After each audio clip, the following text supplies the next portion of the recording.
everybody. We're gonna get going here. Is there like an echo? Is there an Yeah. echo? Yeah. There's something weird going on there. Okay. Okay. What is this here? Oh, yeah. Echo. Wow. I didn't know it did that. That's pretty creative. We're not gonna do that, but that's good to know for the future. Good morning, everyone. There's a dog here. That's so exciting. That's a first, and I love it. He's a good boy. Yeah. Oh my goodness. Good morning, everybody. How are we feeling?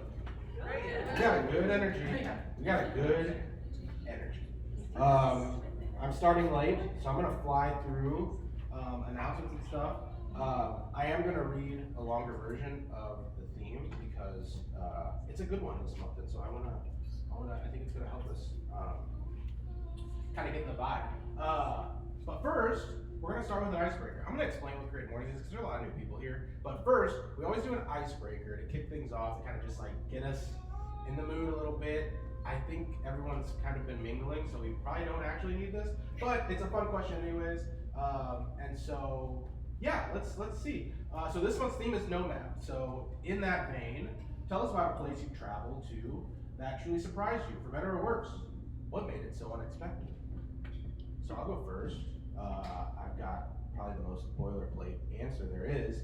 I went to Hawaii a few years ago, Maui to be specific, and I had never been to a place up until that point. I had never been to a place that like truly looked like a postcard, you know? Like I didn't, you know, it's like photoshopped or something.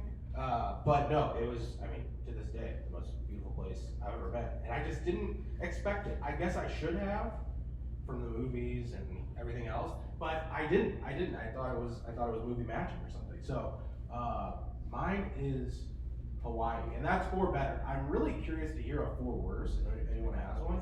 But yeah, let's talk about the places we traveled that truly surprised us. Who's got one? So I went on a writer's residency in this tiny little town in South Carolina, and when I got there, the house was in disrepair and had like mold in the bathroom ceiling, and it was falling in, and there were roaches. Big black South Carolina roaches in there, and I was like, oh my god. And it was next to a really beautiful natural space out, you know, in nature by these old mills and things. And so I guess that was the appeal of it was an old mill house. And but so that evening I went over to that area. It's called the Shoals, and I was sitting out there, and it was beautiful. And then to top that with the house, then there were gunshots at this. I was like, oh my god, what? The roaches. What? I believe they call them palmetto bugs. That's what people try to tell me to fluff it up a little. Call it what you want. You can't fluff up roaches. So anyway, yeah, so I'll leave it there. I'm writing a book, so you know, that'll entice you to kind of read the book. What's her name? Oh, Who else? I just got back from Alaska, and I was surprised to hear that parts of it are considered rainforest. Really? Very lush, rains a lot, temperate rainforest, so different plants, lots of ferns and where'd you say you were? Alaska. Was that like one of the cruises that goes up there? or We did a cruise, so from Vancouver up to like the southeast portion to Anchorage, and then we took bus/train up towards Denali. Oh wow, that's great. Is it what everyone says? It's like you gotta do it. You got it. Yeah. Okay. Here we go. One more. Okay, I'm Scott, and I had never been to the Northwest before, so one of my daughters moved up that way, so went up to visit in February. Always heard about how temperate it was and nice and all that, so I was really excited about getting to see it. I made it a friend of mine from St. Louis who had moved up there ages ago. We're having lunch. We're back into this giant window in the restaurant, and I'm watching as these beautiful big snowflakes are flying all the way down. As we finish lunch, he turns around and goes, "Oh my God, Scott, we gotta go now." Portland cannot handle snow, a couple of inches. They got 11 inches. Everything was shut down. Highways, everything. Didn't get to see Portland at all. As I'm heading to the airport, I finally got to see Mount Hood off in the distance, but it was so cloudy and snowy. Yeah, right? Didn't get to see it at all. I've been back since and it's beautiful, but that was quite an introduction. 11 inches. That was probably a record, right? Yeah, It was. That itself. Anywhere. Oh my gosh, wow.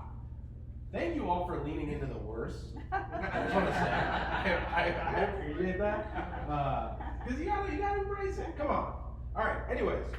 So, Creative Mornings is a global organization that hosts monthly speaker series just like this.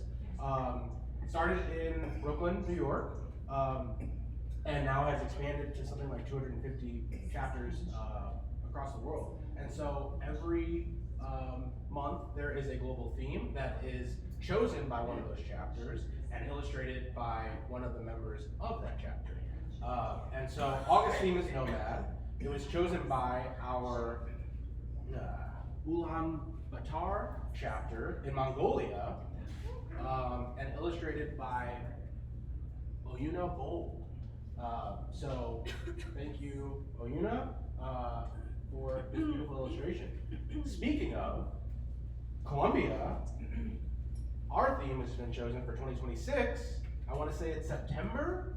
I'm not going to tell you what the theme is yet, but we're going to have a local artist do one of these that's going to be seen all over the world. So super duper excited.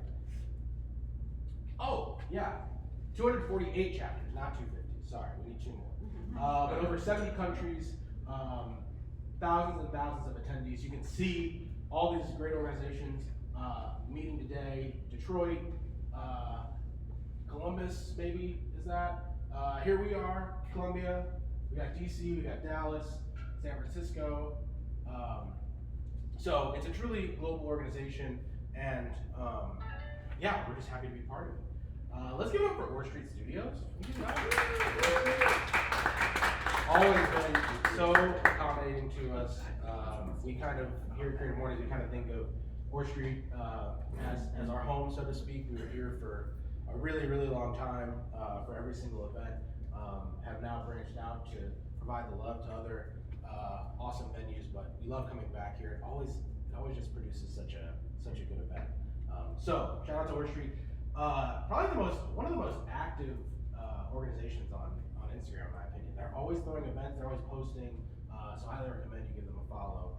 They also have a newsletter as well, so check that out. Our sponsor today, so coffee and donuts provided by Concannon Plastic Surgery. So thank you, Concannon. The coffee is particularly good today. I don't know what that is. That's just a me thing, but shout out to Lakota for the coffee. We also have global sponsors. So I want to give it up for Adobe, who kind of like backs Creative Mornings in general. So they are our global partner.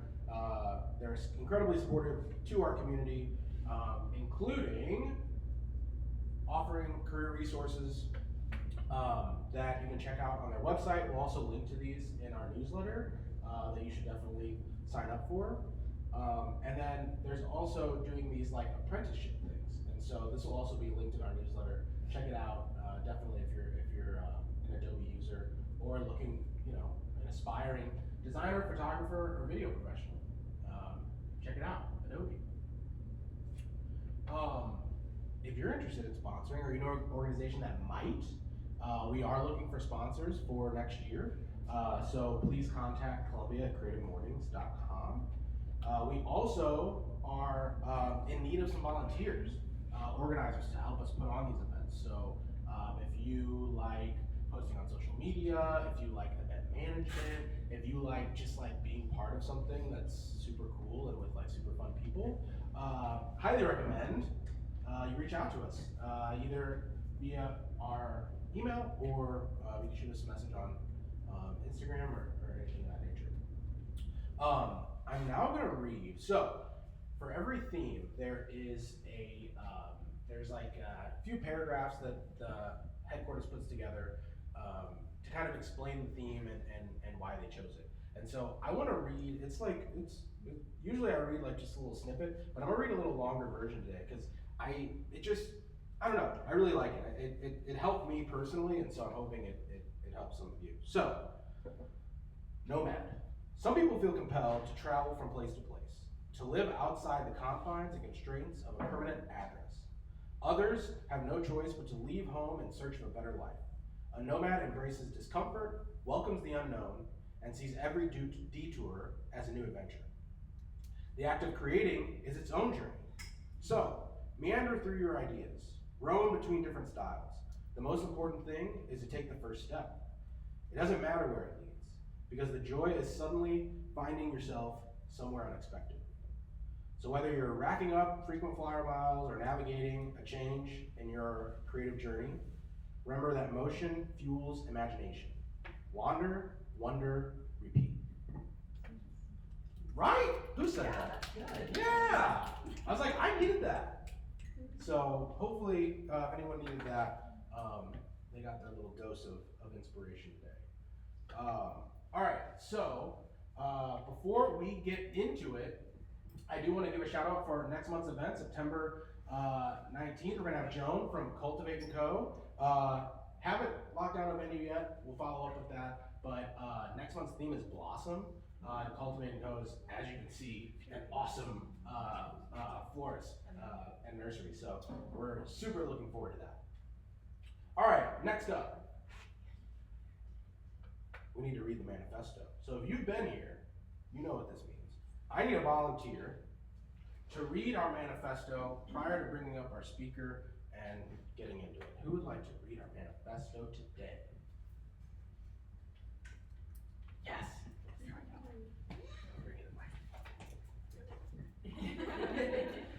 Somebody else wants to read it, actually. Everyone is creative. A creative life requires bravery and action, honesty and hard work. We are here to support you, celebrate with you, and encourage you to make the things you love. We believe in the power of community. We believe in giving a damn. We believe in face-to-face connections and learning from others in hugs and high fives. We bring together people who are driven by passion and purpose, confident that they will inspire one another and inspire change in neighborhoods and cities around the world. Everyone is welcome. Woo! Thank you, Brooke. Thank you. All right, now what people are actually here for.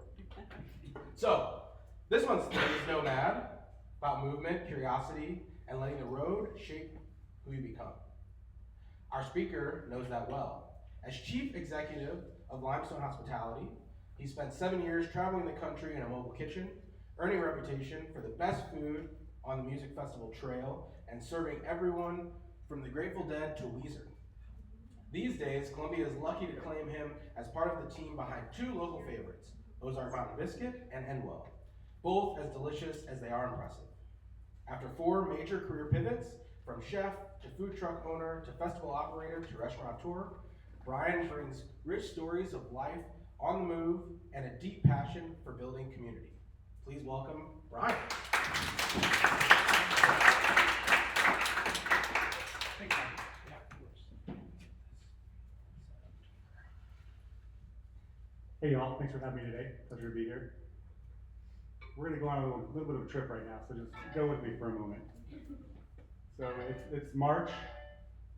The cold light of dawn is just creeping over the horizon. Spring's in the air, but there's still frost on the ground.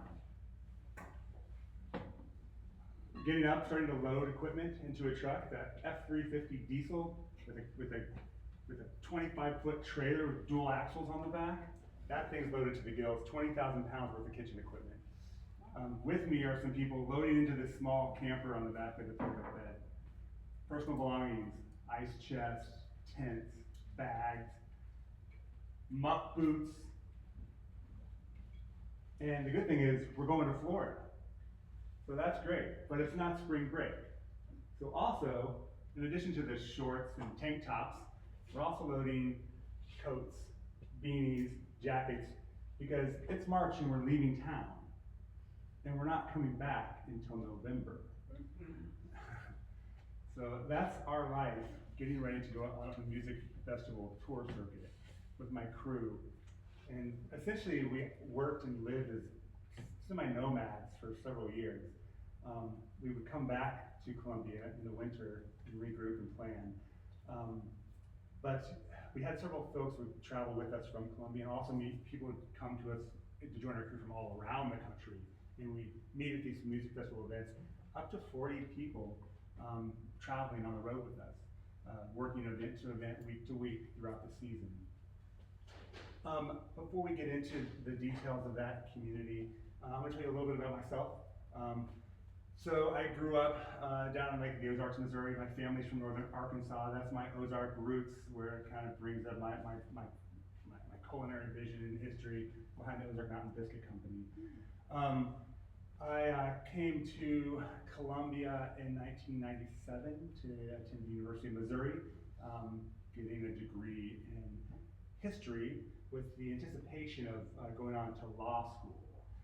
While I was in my undergraduate, working my way through this in kitchens, by the way, I had 3 jobs, working different kitchens in Columbia, I got involved with some political activism. My experience with that left a really bad taste in my mouth about lawyers.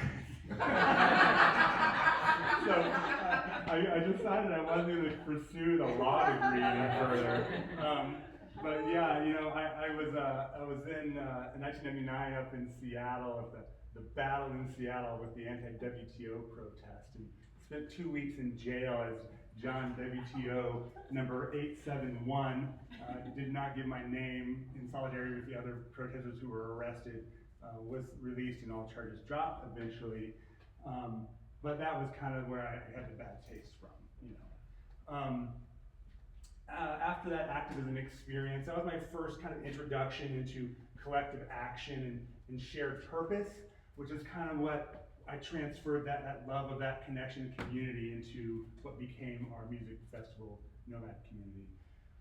Back in Columbia, then I got involved in music, played in a local band for several years, released 5 albums. The band was called the Doxies, and we thought we were gonna be rock and roll stars for a while. You know, we were on the road traveling, doing that. We played 207 shows in 2002.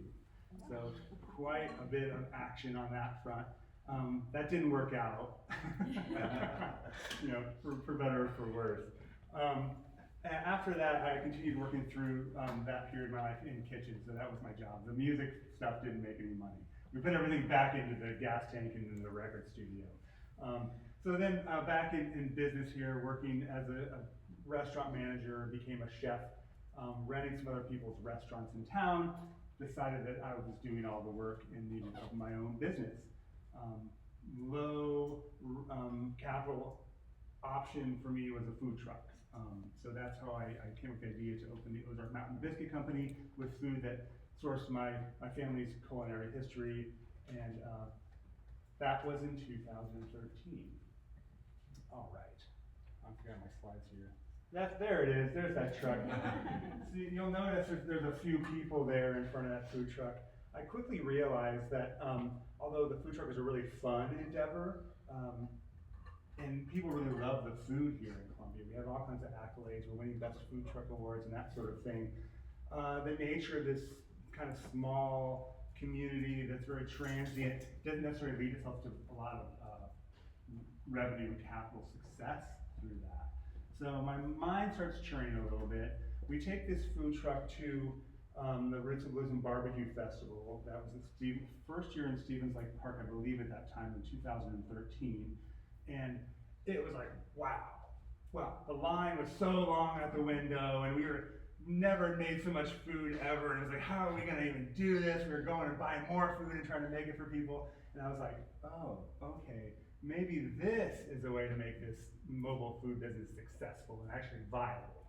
And so the wheels start turning. So I get on the horn, I'm like, oh, in a couple of weeks there's a festival down in Arkansas called the Harvest Festival at a location called Mulberry Mountain. I'm like, hey, can I come down to your festival? They're like, hell no. You need applications for this a year in advance. And I was like, oh, okay. So I had done some catering with Richard King, and the gentleman who, I forget his name, he owned a festival down in Arkansas. He ran a bunch of clubs in Lawrence, Kansas. So I was like, hey, Richard, can you talk to your guy in Lawrence, Kansas, and maybe put a word in this festival? So then I get a call back from the festival coordinator, and she's a woman named Brandy, and she says, are you trying to go over my head? And I was like, oh no ma'am, I am not. I apologize about that. I'm just saying, if you have a space open up or something, I'd be happy to fill it. Thankfully, something did open up, and we got into that show. And that was our first big show on the road. Didn't know how to do it all. We baked all our biscuits here in town and took them down there with us. We didn't have ovens to bake in that truck. We needed a commissary kitchen to do it. And half of them molded and we threw them away. So it was just like lessons learned. So what I realized though is like, if you want to serve crowds like, oh hey, there's our crew. If you want to serve larger crowds, you need a different kind of setup. So that was my wheels started turning on that, and that's how we kind of came into this being of where the truck would stay in town in Columbia, and then our mobile operation was going to be a different kind of setup. So most people think about community as really being rooted in one place, but what happens if that community moves week after week all across the country? And that's what we were about to discover with this crew of people that we had traveling with us. All right, this is kind of an example of the kind of crowds we wanted to see and wanted to feed at these events. Large groups of people, hundreds of thousands of people sometimes at a festival, camping for the entire week. The benefit of that is like they're a captive audience, right? They're stuck in this place, they need food, we found like a pattern. The first couple of days that people had food, their ice chest still had ice. And then after that, they ran out of food, and then we got really busy in the venue circuit. So, as I mentioned, it's a little bit tricky to get into these shows. So we start applying for them in January for the whole season. And at first that next season, 2015, is when I bought that truck and trailer. We filled it up with kitchen equipment because we realized that the food truck isn't the right vehicle to do this kind of high volume operation. And then we started applying for shows. So I made a big investment. I went and got a second loan. I had a loan for that food truck. I got a loan for this new rig. And I'm like, okay, I gotta get into shows to pay this off. And so now I'm like 200 grand in debt to the bank. And applied for Bonnaroo because it's in Tennessee. It's a big festival, big show. Denied, like no.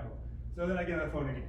Okay, how do I get in touch with these people that are coordinating this event? So I find a friend that works in that circuit and personally knows the vending coordinator for Bonnaroo. His name is Cameron, and he's like, I will give Cameron your number.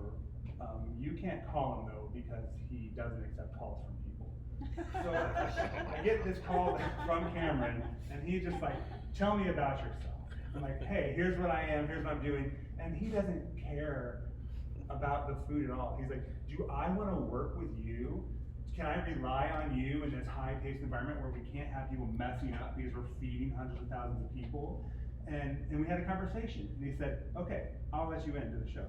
So that just turned, like, okay, we're in a big show now. And then the wheels are going. And that summer, we continued to apply and get into lots of shows, eventually working 22 week-long shows throughout the season. So that is like, you get there on Monday. Everyone's got their work boots on, their work gloves. You build a kitchen, 20 by 20 foot kitchen. Move all the appliances out of a trailer. The oven weighed 850 pounds. So we're rolling that through, sometimes through the muck, right? It's in a field. So you're building a town in a field. So we're setting that up, building the thing. It felt like, I always related to being like a carnival worker, right? We set up all this stuff, we do a lot of work, and then we tear it down and get on the road again. And the most enjoyable part of that for me, honestly, after all that stuff, I always would say on Sundays, all right, pack it up, show's over, folks, but we're all still working, right? We work until like midnight on Sundays, but I was like, oh, it's over now. It's like, now there's no more ordering food or doing other work, so we're just gotta pack up and get on the road. And those Mondays, like getting in the truck, being totally exhausted, it's a crew cab, so it's packed full of people. We're definitely carpooling. So there's 5 people in this truck with me, and it's like, they're all passed out, and I'm like drinking coffee, like, gotta stay awake. precious cargo here, and and driving down the road. And I always liked that though, like hitting the road was my most favorite enjoyable time. I talked a little about like how we tried to eventually first make the truck kind of fit into the festival. We jazzed it up a little bit, put some flags on. Still wasn't quite working. But we were trying to be cool, Then this is kind of what our festival kitchen looked like. So this is what we turned into. The benefit of that is there's multiple points of sale. We can sell different lines. Just like the truck has a pinch point, 1 in, 1 out. This is 4 different lines or 5 different lines of people getting food. Behind that is where all the cooking goes on. This is this 800-pound oven right here up on this thing. That trailer had a wall folded down, and we supported it. And I talked to a friend of mine that went to auctions and was like, before I bought it, I was like, I think I want a trailer that has a wall that would drop so we can keep our kitchen equipment in it, and then it becomes the kitchen. But it doesn't have a hood bit, right? So we're cooking all our greasy stuff under the tent, because it's not like a real food truck. But they can store all the stuff in it, and then it kind of opens up. And he was like, oh, that doesn't exist. There's not a thing like that. And then the next day he called me like, I think I found that trailer in St. Louis, right? And so it was a Phillips lighting trailer, and it was all built to where you could take a little tour through it. You could walk through the Phillips lighting trailer. And then so we got it and just like gutted it out, right? I tear all their stuff out of it. And in the back corner, we called it the giving trailer. Because in the back corner, when I ripped out the back wall, there was a bunch of boxes of Home Depot gift cards. And when you did the Phillips lighting tour, when you completed it, you had to play a little game and you could win a Home Depot gift card. I was like, went to Home Depot, like, every one of them was valid for $5. And they're like $3,000 in Home Depot gift cards. So we bought tools and traveling containers and Blackstone grill, everything that Home Depot had. And I was like, oh, we finally have good stuff now. But anyway, so that was a really, really exciting time for us, We also discovered economy of scale at this time. We realized if we're in the show and we have one of these booths and we already are set up with our logistics, which is like, picture this with me, okay? We had a semi-trailer from a food distributor like Cisco US Foods, Gordon Food Service, whatever would be in the area, dropped off. We would empty it. They'd fill it up every day. That's how much volume we're doing at these shows. So the logistics, like once we already have that set up, we might as well have a second one of these booths. And so we own a second biscuit booth in a different part of the festival. And then we're like, well, this is really hard, right? We're making biscuits from scratch at a music festival in a field. Everyone loved us. The festivals loved us. We're like, no one's really making real food out here. And like, all the other festival guys, the other vendors, like, you're so stupid. Why are you doing all that work? But it was important to me. I was like, this is the food I want to make. We're making homemade jams, and they're like, what? It's essentially the same menu that we used at Other Mountain Biscuit now, like that we do in a big commercial kitchen, but we're doing it in the back of a trailer in a muddy field. So then I was like, well, that is stupid, but we're gonna keep doing it. That's my heart. And we're like, what else can we do though? So like, we're like, oh, Kokomo Joe's Tacos. Like, I can make shrimp tacos and fried fish tacos. Really, all I need is fryers, and we buy things and bread it ourselves. We were still being stupid. We were buying the pre-breaded stuff. We were still making good food, but so we had a different concept. So now we have 3 booths at music festivals, and hence the need for 40 to 50 people being on the road with us. So at that rate, we started expanding our circuit. This is an example of the second booth we had. Kind of different look, but kind of fancy and fun. We just pack all that stuff up with us and take it down the road. We also, in addition to that trailer, we'd also have a rental U-Haul truck. Sometimes we bring our own refrigerated truck as well. We could get someone to drop one for us. And finding that kind of stuff and getting it delivered to the middle of nowhere is also a logistical challenge. And that's what I spent my winters doing, figuring out all this stuff. Here's an example of our route. Yeah, so we started off, let's see, number 1. This is Memphis in May, number 1. Then it went up to a show in St. Joseph, Missouri. Don't recall what that was called. Down to that Arkansas show, Harvest Fest, number 3. Bonnaroo was 4. No, that was Wakarusa when that existed. That was when that show was that year. Then Bonnaroo. Up to number 5 in Michigan is Electric Forest Festival. Down here to Floyd Fest in Virginia. Then we went up to Delaware to the Festival of the Vibes. That's a good name, right? The Vibes. Anyway, then to somewhere in Minnesota. It's called Summerfest. That one's gone now. Then we did so this is a good example. We were in Bonnaroo here on number 4, and people see this setup that we showed previously. And they're like, wow, that's really clean. Your stuff's all new. And most of the other festival vendors is like, they don't wash their stuff. It's kind of like whatever, it looks pretty bad. And so this woman was like, she kind of spoke with a little bit of a list. She came to me, I really like your setup, I like your food. You want to come to New York and do a show? A show. And I was like, okay, what show? She's like, show. And I was like, I couldn't hear what she was saying. I'm like, some woman's asking if we want to come do some show in New York. And they're like, it's a fish show. It's the Fish Festival, and all the people that work for me are like, love this band, right? Like, I don't know anything. I'm like, what? Okay. They're like, yo, we gotta go do this festival. So it was called Magnaball. Every 3 years, Fish did these festivals. So we got invited to do this festival because they saw our rig and were like, oh, you're doing really professional stuff. And so we're adding dates and expanding our circuit like actively on the road, which is really cool. After that, let's see, 10, we went to a festival called Locken Music Festival. Then Walnut Valley is a bluegrass festival in Kansas. Roots and Blues and Barbecue, number 12 there. I don't even know what that was. It was something. 14 back up in Missouri. This was King Biscuit Festival. And then we ended up in Florida at the Wani Festival that year. So that's kind of an example of what we were doing being on the road. It was kind of there's an annual cycle I mentioned, kind of like traveling, touring, planning, that we went all season, and it was like all you could do in the winter was get ready for the next season. Like start getting the insurance out, booking the food vendors, and starting new accounts.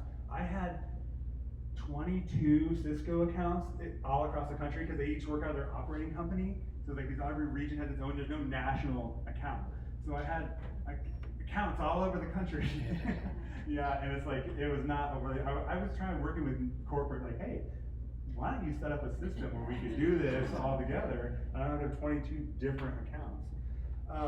But there were some challenges, being on the road. One good thing about it was that there kind of established a migratory pattern, right?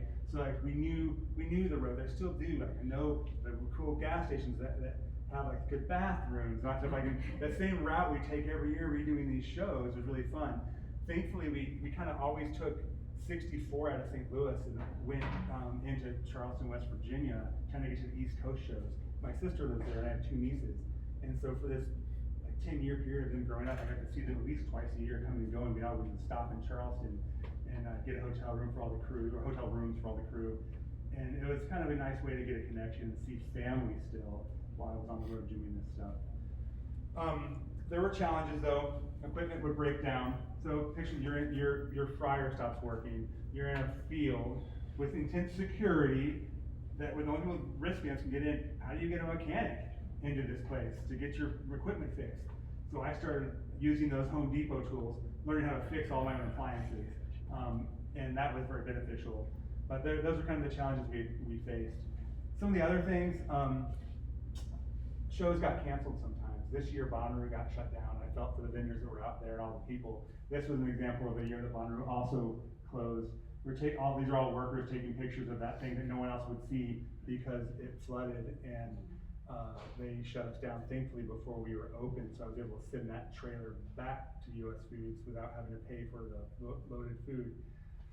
In 2018, there was a show, another fish show, that 3 years after 2015, called Curveball, and it was a curveball, and it was in New York again, and intense flooding and rain happened and damaged the water supply.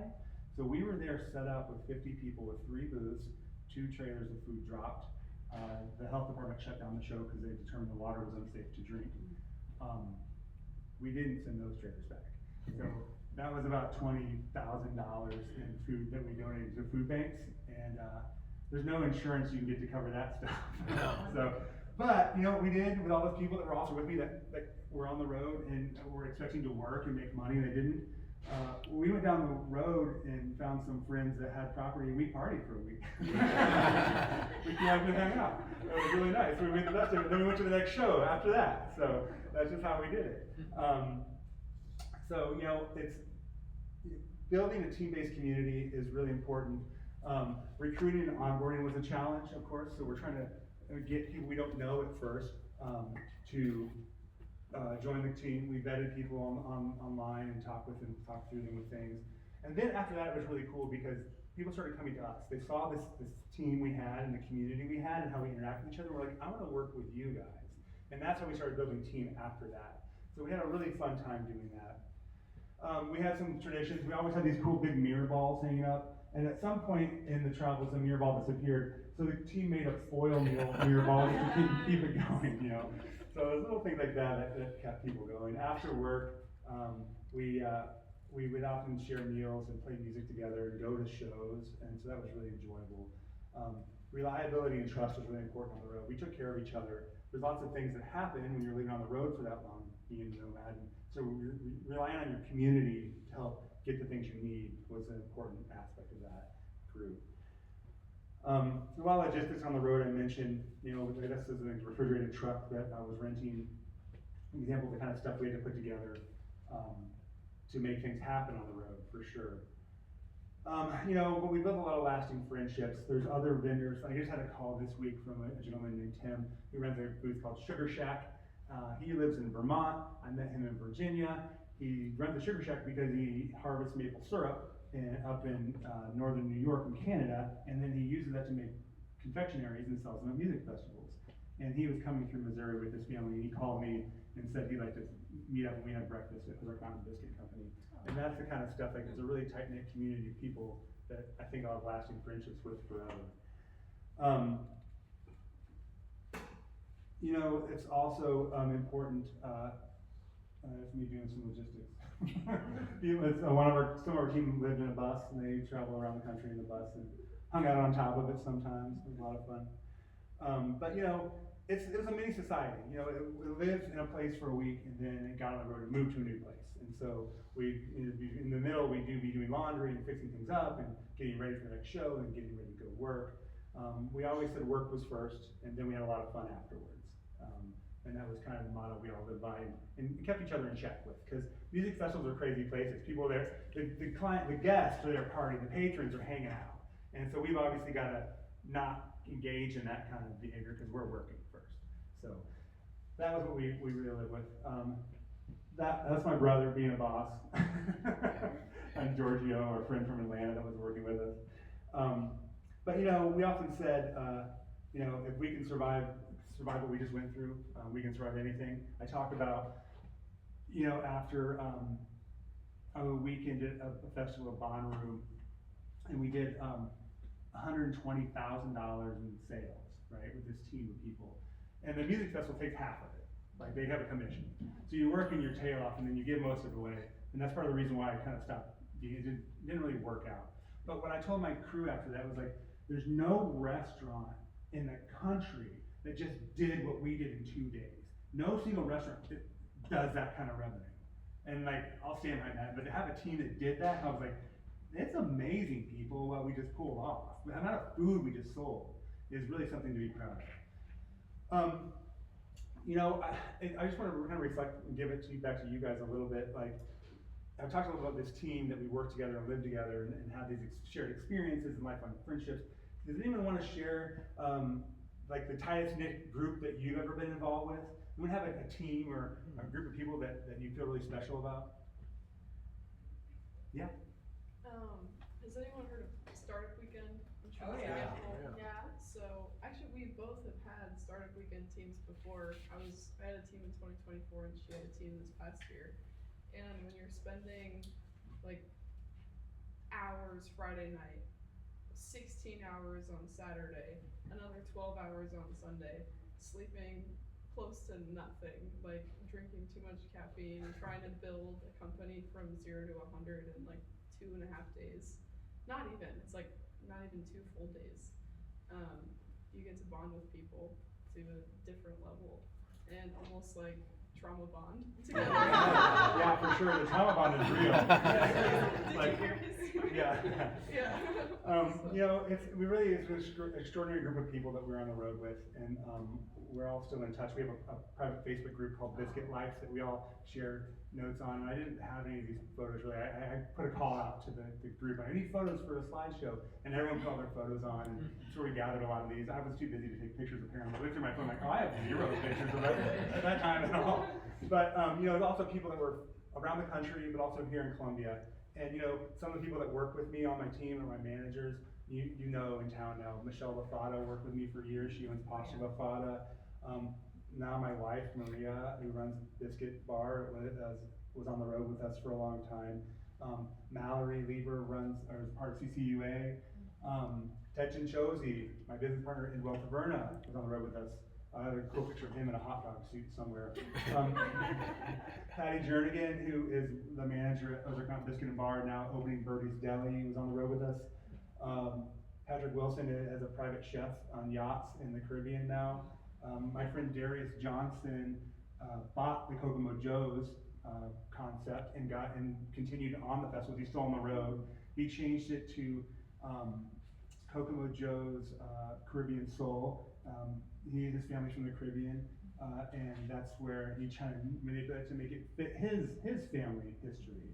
And so that's really fun, and I coached him on all this stuff about how to do this on the road, and he's successful now doing that. He's actually going to be at the Biscuit Beats and Brews Festival that we're putting on down at Cooper's in October. He's coming to pick up some equipment and kind of sell some tacos and other stuff down there. So,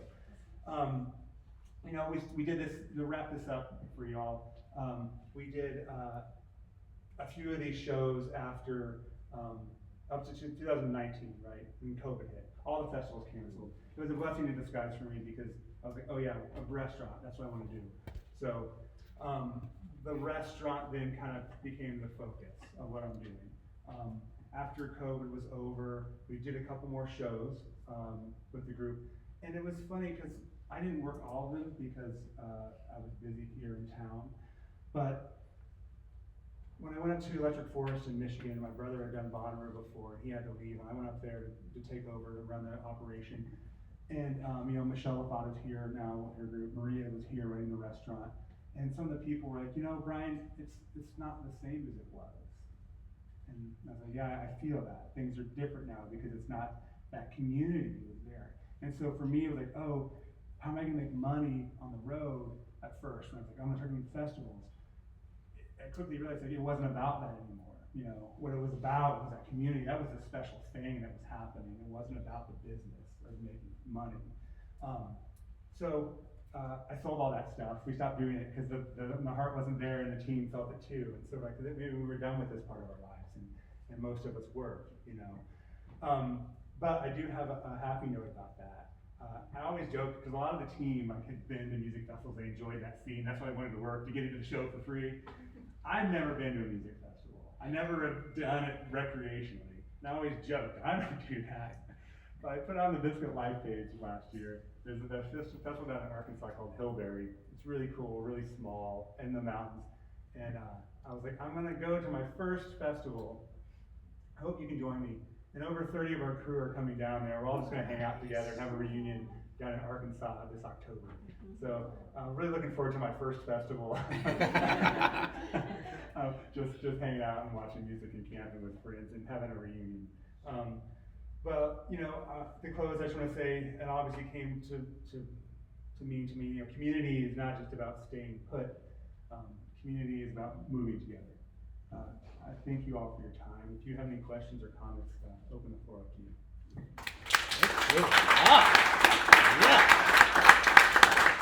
Yeah, we've got like 10 minutes for questions, so I feel like there's gonna be a lot. I'm gonna start though.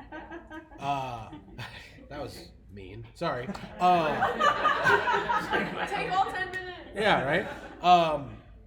Biscuits. I think you mentioned maybe like a family connection. I'm just curious, like, where the biscuit thing came from. Yeah, so when I decided to open the food truck, they're like, oh, I need a food truck because I don't have money to open a restaurant, right? So I had a little bit of savings, and I was gonna put all that into a food truck. And I still had a notepad with the yellow legal pad. I was writing all the different concepts I would do for a food truck. I remember one of them, I was like, oh, portable soup, soup, And I was like, no, that's not gonna be good. And I kept going through stuff. And then it was actually, I was hanging out with my brother and my uncle, And they're like, why don't you focus on the food that grandmother used to make at our table? And it was just like cornbread and collard greens and very simple fare. Occasionally we have meat, some kind of pork or something, probably something cheap, but and fried green tomatoes. And I was like, oh yeah. And so they're like, okay, that's fun. My family's from the Ozarks. What's our thing though? And I was like, oh, we'll put everything on biscuits. And that's just how it came to be. Yeah. You know, I've said in many newspapers it's my grandmother's recipe. It's not. I mean, it's based on a recipe, but to scale it for production like this, you had to alter it a little bit, right? You know, that takes exactly half gallon of buttermilk, exactly 2 pounds of butter, right? That wasn't a recipe that existed, I made that. But it was based on my grandmother's recipe. I've lied about that in so many journals. I'm fessing up right now for the first time. Anyway. Well, Breaking news. Okay. Breaking news. Yeah. Recording. Oh no. We can edit it out. We'll edit it No, out. it's okay. I always say though, you know, it's like it's just a biscuit. You know, they're really good biscuits, but it's like, you know, That's their tagline. There's Just a there's biscuit. there's 6 ingredients. You know, it's like you can make them at home. But, yeah. How did Edwell come to be? So Ted Chinchosi, my business partner and chef there, worked with me when I was a chef at Broadway Brewery. He was born in New York, but grew up here in Columbia. He graduated high school and it was one of his first jobs, started dishwashing. The pizza guy didn't show up one day at Broadway Brewery when I was managing there. This is like 2008, 2009. I was like, Ted, you're on pizzas tonight. We maintained a friendship. He moved back to Brooklyn, been working with Michelin star chefs in Brooklyn for the last 12 years, but was coming on the road with me occasionally just to help out. And I was like, I need a ringer. I'm like, oh, big show, I'm short. I'm like, Ted, I'll fly you in. So we kept close like that. He called me about 2 years ago and said, I need to move back to Columbia to be closer to family. And I said, I'll start looking at spaces. Yeah. And like, we're gonna open your restaurant, your Italian heritage, your family's recipes, similar to what I did at Berserk Mountain Biscuit. And that's how that came to be. Yeah. So it sounds like you have a lot on your plate, no pun intended. What does an actual day in the life, like what kind of takes the majority? I'm always curious about like kind of the behind the scenes of like what is actually occupying your time. Like what do you feel like you spend most of your time on? On an average day. Like yeah. Yeah. It's managing people. Okay. And doing logistics, just basically. So even in our operations here in town with 2 restaurants, it's like making sure people are in their places, taken care of, making sure the little things are done. When equipment breaks, it's still I'm figuring that out. You know, and that's my job now. You know, if we have a last minute catering, like it happened yesterday morning, that someone called in, I'm like, I'm not gonna say no to that because the schedule's made. There's no extra people in this economy to jump on and take extra shifts in the restaurant business. It's just not there. We're maxed out every day. So I pick up that shift, that catering, and get there at 5 a.m. to do it. So my job just is whatever needs to happen. But mostly it's admin and managing people is what I do on a day-to-day basis that keeps the wheels turning. Any other thoughts, questions, Sarah? So when we're still doing the circuit and you bought your tools and you knew how to fix a fryer, did you ever find yourself in someone else's tent with your tools? I would give advice, but No, I meant you fixing someone else's I know. equipment when they realize that you kind of know what you're doing and well, there's no that's mechanics involved. I understood. I would give advice. Oh, you would. But I didn't get. It's a messy job fixing those kitchen equipment stuff. But yeah, I would often troubleshoot for them, let them know what part they should order overnight to get delivered to the special mail room at the festival. But I didn't have time to actually do that for them. But yeah. Yes. What's more difficult, managing a group of people in a stationary restaurant or managing a group of people out there? Ooh, good question. You know, there's a lot of similarities. Out there was maybe a little bit easier because, you know, we're all camped together. So it's like, okay, morning crew, we're getting up, we're going into work today kind of thing. No one can be late because you're just dragging it out. Literally. And then there's that shared accountability. I mean, if you hung out too late, your coworkers, your peers all know it, and there's no excuse. Bro, you don't call in sick. It's like, well, we know what's going on over there. You're just sleeping in. So, I think that it was a little bit easier out there, despite all the challenges of working in, like, you know, like I said, I had that little camper in the back of my pickup truck, but most of the people slept in tents on the ground. So that's hard living, but for weeks and weeks on end. Yeah, you're their transportation, so it's like, you're here. Yeah. We had a convoy when we go to the next show, like all the people carpooling, the big trucks, the 2 big trucks, 3 big trucks maybe sometimes, and all the people packing the cars and heading down the road. What was it like when you went to your banker, like way before you started the food truck and said like, hi, I need a loan, I want to start a biscuit food truck? Like, what was that like? Well, the first bank, I'm not going to mention it now because I have a relationship with them, but they said, no way. And then thankfully I went to the second bank. I remember I cut my hair. I had long hair for a long time, and I cut my hair to go to this banker after the first one told me no, like maybe just because they think I'm gonna look professional. I put on a suit, went to the second banker, and then she didn't even look at me. She looked at my business plan, which is what bankers should do. Like, this seems like a good idea. I'm gonna fund this. So that was how that started. And they believed in me, and they gave me several loans. When they gave me the loan to open up, to buy the truck and the trailer and all the other equipment. So yeah, I think at the time food trucks were novel in Columbia. There was maybe one pet-based taco truck, and there's actually Sunflower Waffle Company was the second one. Neither one of those are existing anymore. But so I had spent some time in California. I was able to make the pitch like, oh, we could bring this kind of idea of having mobile food into Columbia. And I realized now that my goals of how that business would function in this town were not correct. It didn't play out how I thought. But what it did, and the perseverance of keeping that truck existing, built the brand to when we opened the restaurant, people knew it and loved it and helped us succeed right out of the gate there. So I think it worked, just not in the way I thought it was gonna work. Yeah. What's next? You know, I think I'm pausing for a moment right now. We had our annual general meeting, which the owners, my twin brother, my uncle Michael, who's 10 years older than us, helped me with the initial capital investment on the truck. And then we had all the money we were gonna pay into the next festival deposit circuit, which was like $100,000 in 2019 when COVID hit. And so we were able to take that chunk of money and put it into the restaurant. So we had that money already. And we got a loan based on that, or down payment for the loan. So my point is, they're involved, they're co-owners of the business. So we had a meeting in January, and they're wanting to be expanding. Like this Blizzard Mountain Biscuit has legs. We could open one in Springfield, open one in Bentonville, Arkansas. And then if we do like 3 or 4 of them, then it's like, okay, venture capitalist comes buy the thing out, and then like there's so much money that we never have to work again. And I'm like, that sounds like a lot of work.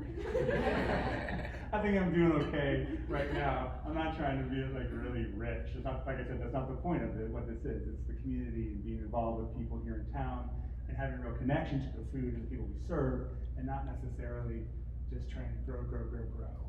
So I think for now we're gonna just have these 2 restaurants be really successful and the best they can be, and we'll see what the future holds. I wanted to ask about Biscuits and Brews Festival. Because I remember, I thought that came out of, because wasn't the first year, like, I was like, Roots and Blues got canceled, and then y'all, I thought the origin was like, y'all were like, well, we're going to do a festival, and then you just came up with it. But it sounds like maybe it was more of like, well, we've been doing this for years, we want to do our own thing. Is that? And well, to be honest, there's a person who worked with do some marketing in town, call him a vote, and he ran a festival called Donut Festival in Rochefort. It was like Harold's Donut was a local business, and that was a thing, and that went out of business. And then he was looking for something to keep doing an event, and so he came to me, and I was like, oh, I know, we'll do the food, we'll curate the vending row for this event. And that was the year before Roots and Blues Tree Line folded. Right. So we'd done one, and then we did a second one after that. And so basically, it just, it kind of brings it back. It's a free event. It's for community. It's a thank you to the people in the community, and also showing free live music, which is what the backbone of all this was. Was like, it's all about the music. That's what everyone that worked on the road with us, that was their heart. That's why they were doing it, really, because they love to go see live music. And so just keeping that vibe, it's a big part of what our company and our brand was started with. So that's what we were promoting. and sponsor the festival essentially. Yeah. That's in October. First week in October, Yeah. down at Cooper's Landing. It'll actually be the last event at Cooper's before they tear all that stuff down and rebuild, so. Oh, wow. It's a bye-bye to old Cooper's. Yes. I was curious, so since music was the driving force for your crew, how did they have time to go actually see the shows? Did you shut the biscuit truck down or restaurant down at a certain hour? Or? Yeah, great question. And no, it was 24-hour operation. Oh, wow. So we were working long shifts. I would make schedules. I had the rule: no one can request anything. I'm going to make a schedule, and you can find someone who has your equivalent skill level to trade with you if you want to go see a show. So people would take care of each other, and everyone had different interests of all the artists that were at those shows, and so they would make it work out that way. So, yeah, but most shows, so not always 24 hours, but the big ones like the Electric Forest and electric dance music kind of festival, those kids don't sleep. And we were up all night serving people food. And I think we had a tally. I think it was like 2,700 lives saved. That's how many people really said, "You saved my life last night." So we had a tally in the back of the trailer of all doing that stuff. And it was just like a common theme. That's like, wow, we're really doing something out here. That's amazing. We got time for one more question. You know, one more? Okay, I think we're good. Let's give it up for Bryan one more time. Awesome. Thank you so much. You're great. And thank you all for coming out. Such a great event. There's some more. Oh, that's a special one. This one here? Yeah, so that was at the end of the trail in Florida, and that was the group, and then that was a great shot at the end of a long season. And I like the next one as you forward there. Oh yeah. That's me on the left. I like to fly kites. That's my kite. I think the kite strings up in the air.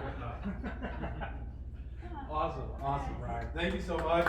We look forward to seeing you all next month, September 19th. Awesome, thank you all. That was so fun. You're great. Yeah.